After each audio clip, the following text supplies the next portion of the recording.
Canada में G7 बैठक के दौरान प्रधानमंत्री नरेंद्र मोदी की अमेरिका के राष्ट्रपति डोनाल्ड ट्रंप से टेलीफोन पर बात हुई। 35 मिनट की बातचीत में प्रधानमंत्री नरेंद्र मोदी ने खुलकर भारत के पक्ष को रखा। खास तौर पर ऑपरेशन सिंदूर और सीज फायर के बाद की जो परिस्थिति है उस पर प्रधानमंत्री नरेंद्र मोदी ने विस्तार से जानकारी भी दी डोनाल्ड ट्रंप को और भारत के पक्ष को भी रखा और उन मुद्दों पर विशेष जोर दिया जिसको लेकर भारत में काफ़ी दिनों से यानी ऑपरेशन सिंदूर और सीज फायर के बाद से राजनीति बहुत तेज है। ट्रंप के साथ बातचीत में मोदी ने साफ कर दिया कि पाकिस्तान के मुद्दे पर भारत ने कभी किसी तीसरे की मध्यस्थता स्वीकार नहीं की और आगे भी भारत कभी नहीं करेगा। अगर पाकिस्तान आतंकवाद से बाज नहीं आता है तो ऑपरेशन सिंदूर को अभी ख़त्म नहीं किया गया है, भारत गोली का जवाब गोले से देगा। इसके साथ साथ प्रधानमंत्री नरेंद्र मोदी ने यह भी साफ कर दिया कि सीज फायर पाकिस्तान के घुटने टेकने पर हुआ, पाकिस्तान की पहल पर हुआ, किसी व्यक्ति के दबाव में नहीं लिया गया और भारत इस तरीके का फैसला दबाव में नहीं करता है। साथ ही प्रधानमंत्री नरेंद्र मोदी ने ट्रंप को ये भी बताया कि पहलगाम घटना के बाद की परिस्थिति क्या थी और ऑपरेशन सिंदूर के तहत क्या कुछ तय किए गए थे और भारत ने जो तय किया था उसको प्राप्त किया।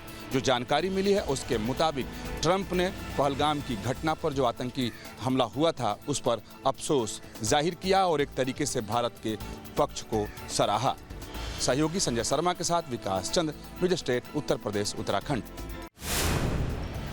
उत्तर प्रदेश को अगर देखें तो पिछले 8 सालों में जिस तरीके से योगी सरकार ने यहाँ कानून व्यवस्था को बेहतर और बढ़िया किया है, उस लिहाज से यहाँ पर्यटकों की संख्या भी लगातार बढ़ रही है। और धार्मिक पर्यटक की अगर बात की जाए, चाहे वो अयोध्या हो, काशी हो, मथुरा हो, लगातार यहाँ पर धर्म की नगरी होने के साथ साथ भक्तों और श्रद्धालुओं की भी भीड़ ने यूपी की अर्थव्यवस्था को एक नया रूप दिया है। और इस नए रूप पे, इस नई पहचान पे योगी सरकार की न सिर्फ देश के बाहर चर्चाएं हो रही हैं, बल्कि सबसे बड़ी बात तो ये है कि दुश्मन भी आज योगी सरकार के और उनके कामों का बखान कर रहा है। और ये दुश्मन कोई और नहीं, पाकिस्तान में पाकिस्तान के सांसद योगी सरकार के कामकाज, अर्थव्यवस्था और कानून व्यवस्था के प्रशंसक बन बैठे हैं।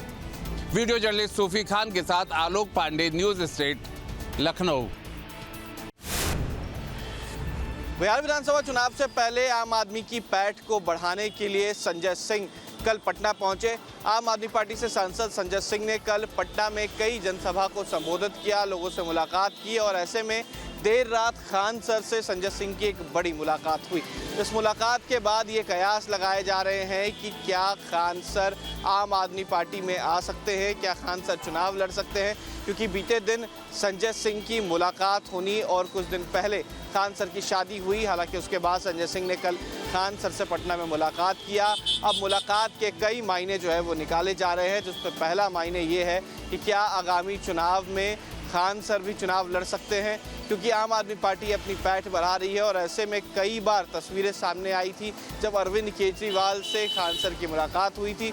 लिहाजा जब आज बीते दिन संजय सिंह पटना पहुंचे तो उन्होंने खान सर से मुलाकात की और मुलाकात की कई तस्वीरें जो है वो सोशल मीडिया पर वायरल हुई। वीडियो जर्नलिस्ट सत्येंद्र कुमार के साथ उत्कर्ष, न्यूज स्टेट, यूपी, यूके। कि कैसे ये कितनी बड़ी संख्या में, कितने बड़े क्षेत्र में पूरा ये बना हुआ था मदरसा। और ऐसे में मेरे दाहिनी तरफ आप देखिए तमाम लोग हैं यहाँ पर जो मौजूद हैं, जो अपने इससे जब ये कार्रवाई हो रही थी इससे भी ज़्यादा बड़ी संख्या में लोग यहाँ पर थे। और शासन प्रशासन पुलिस की मौजूदगी में रहते हुए ये पूरी कार्रवाई यहाँ पर शांतिपूर्ण ढंग से की गई। फ़िलहाल लोग यहाँ पर हैं। मदरसे का आप तमाम सामान देख सकते हैं कि किस तरीके से अलमारियाँ, जो तमाम सामान जो चीज़ें रहती हैं अंदर काम के लिए, वो सभी कुछ बाहर करने के बाद इस पूरी कार्रवाई को यहाँ पर पूरा किया गया। शांतिपूर्ण ढंग से पूरी कार्रवाई यहाँ पर हुई। फ़िलहाल जो तस्वीर आप देख रहे हैं कि लोगों की मौजूदगी में शांतिपूर्ण ढंग से ये बुलडोजर एक्शन की कार्रवाई यहाँ पर की गई है।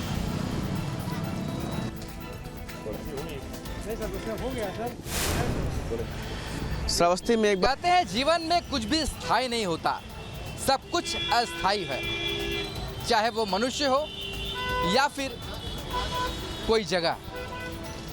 और इसी कड़ी में बनारस की एक पहचान के रूप में जानी जाने वाली चाची की कचौड़ी की दुकान, जो लंका में स्थित थी और वर्षों पुरानी ये दुकान मशहूर ये थी कि चाची की कचौड़ी से ज़्यादा चाची की जो गालियाँ थी वो मशहूर थी।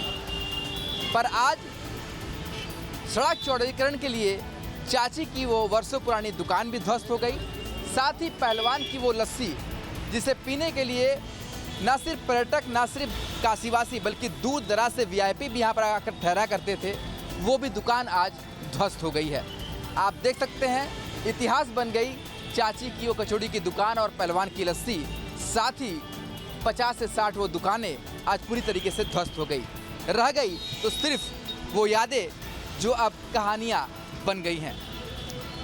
बात की जाए लस्सी की या कचौड़ी की तो अब यहाँ पर वो लस्सी के जो मिट्टी के पुराने गिलास है वो पड़े हुए हैं, कचौड़ी की वो दोना पत्ता पड़ा हुआ है और इसके अलावा अब कुछ भी नहीं है। सब कुछ इतिहास के पन्नों में दर्ज हो गया है। दरअसल लंका दुर्गाकुंड मार्ग को चौड़ा करने की मांग बहुत पहले से चली आती रही है। जैसा कि आप तस्वीरों में देख सकते हैं कि ट्रैफिक जाम की किस तरीके से स्थिति बनती है यहाँ पर, और इसी को दूर करने के लिए इस पूरे इलाके को मुक्त करना था।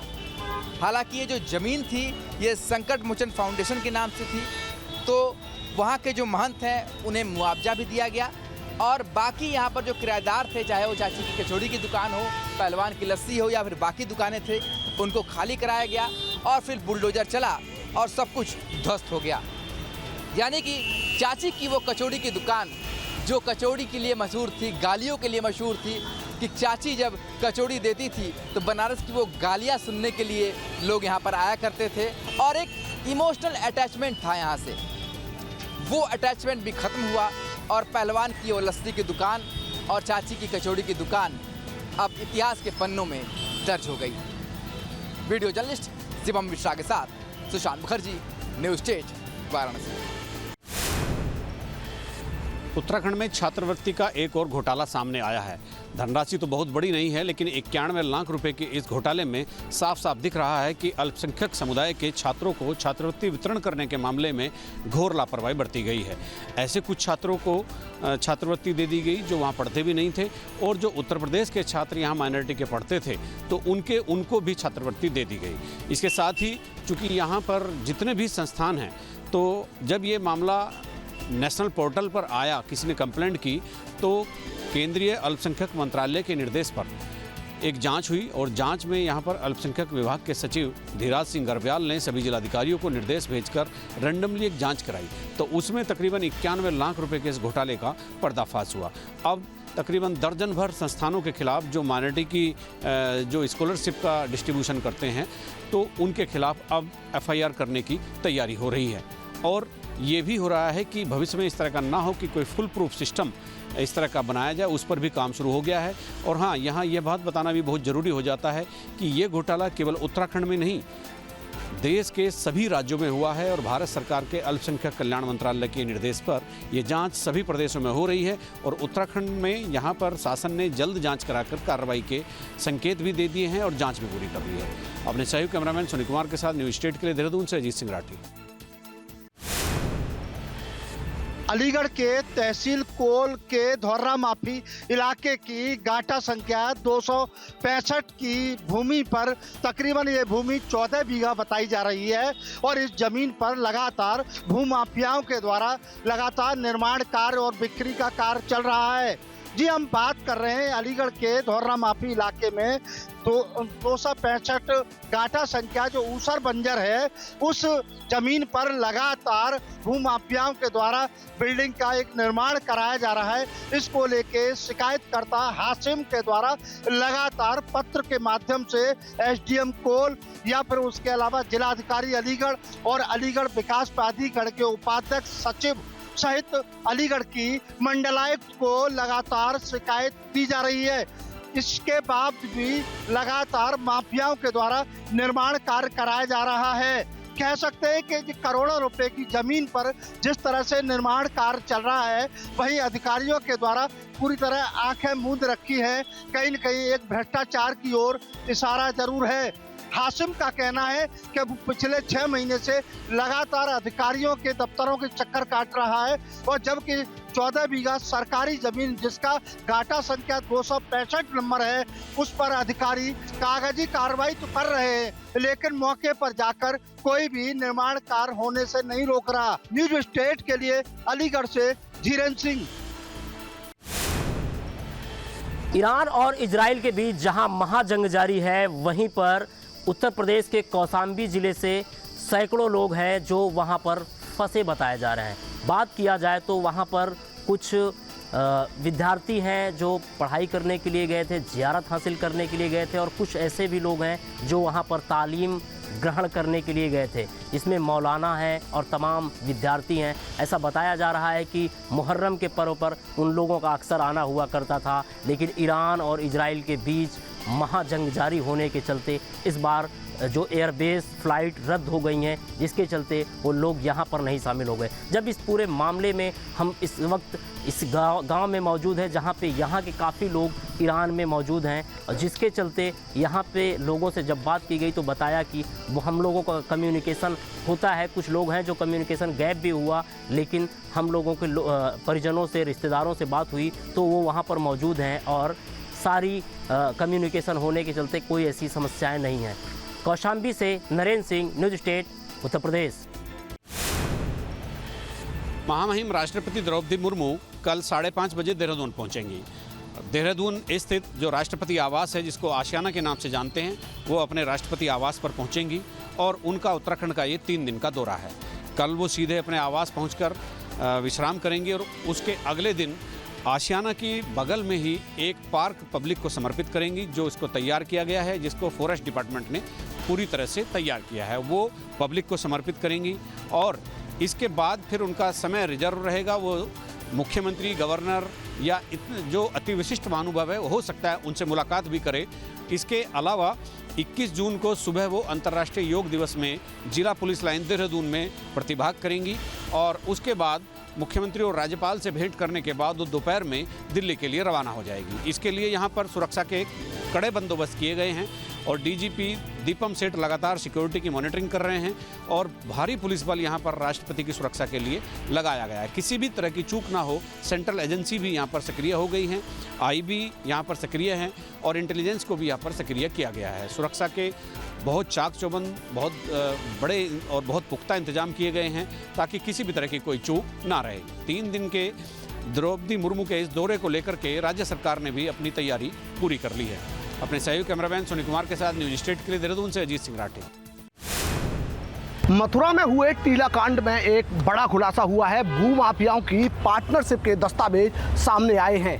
भूमाफिया सुनील गुप्ता की गैंग में करीब 10 लोग शामिल थे, जिनके नाम सामने आने के बाद भूमाफियाओं में हड़कंप मच गया है। भूमाफिया सुनील गुप्ता की गैंग में अनिल गुप्ता, साध्वी गुप्ता, कमलेश, मदन मोहन शर्मा, कृष्ण शरण अग्रवाल और राधा शर्मा, चंद्र मोहन शर्मा, लोकेश गर्ग और रितेश बंसल शामिल थे। बताया जा रहा है कि इनके पीछे एक शख्स जिसका नाम कन्नू अग्रवाल है वो भी बताया जा रहा है। पुलिस सभी पहलुओं पर जांच कर रही है, लेकिन भूमाफियाओं के पार्टनरशिप के दस्तावेज सामने आने के बाद प्रशासन में भी हड़कंप मच गया है। आपको बता दें, भूमाफिया सुनील गुप्ता और ठेकेदार पप्पू को आज पुलिस ने गिरफ्तार करके सलाखों के पीछे भेजा है। भूमाफिया सुनील गुप्ता पर प्रशासन की तरफ से 25,000 रुपये का इनाम घोषित किया गया था। रविवार के दिन थाना गोविंद नगर इलाके में एक बड़ा हादसा हुआ था। बताया जा रहा है कि एक विवादित जमीन थी जो मंदिर की जमीन थी, जिस पर भूमाफिया सुनील गुप्ता गैंग ने कब्जा किया हुआ था और धीरे धीरे सेंधमारी कर पास में ही टीले को वो अपनी जमीन में मिला रहा था। इस पूरे मामले में जब हादसा हुआ तो हड़कंप मच गया। जो टीले पर बने 7 मकान थे वो अचानक भरभरा कर गिर गए, जिसमें 3 लोगों की मौत हो गई, जिसके बाद प्रशासन ने 12 घंटे तक रेस्क्यू ऑपरेशन किया, जिसमें पूरे मलबे को हटाया गया। प्रशासन को काफ़ी मशक्कतों का सामना करना पड़ा। Ajit Saraswat, news state, Mathura. केदार घाटी में दुर्घटनाओं का सिलसिला रुकने का नाम नहीं ले रहा है। आज भी जंगल चट्टी के पास केदारनाथ पैदल यात्रा मार्ग पर बड़े बड़े बोल्डर यात्रा मार्ग में गिरे और 2 श्रद्धालुओं की मौत हो गई। 2 बहुत गंभीर रूप से घायल हो गए और इसी तरह से वहाँ पर भगदड़ भी मच गई और कोई एक बड़ी अनहोनी नहीं हो सकी, लेकिन 2 श्रद्धालुओं की जान चली गई। इसी के साथ ही आपने पिछले सप्ताह देखा होगा कि कई बार केदार घाटी में बड़ी बड़ी दुर्घटनाएं हुई हैं। हेलीकॉप्टर क्रैश हुआ मौसम की वजह से और तमाम वो घटनाएं हो रही हैं केदारनाथ पैदल यात्रा मार्ग पर जो पिछले साल नहीं हुई थी। तो इसी वजह से अचानक से बारिश आ जाना, बड़े बोल्डर आना, जो पैदल यात्रा मार्ग है उस पर श्रद्धालुओं के लिए बड़ी मुश्किल पैदा हो रही है और प्रशासन के लिए एक बड़ी चुनौती बना हुआ है। अपने सहयोग कैमरामैन सोनी कुमार के साथ न्यूज स्टेट के लिए देहरादून से अजीत सिंह राठी।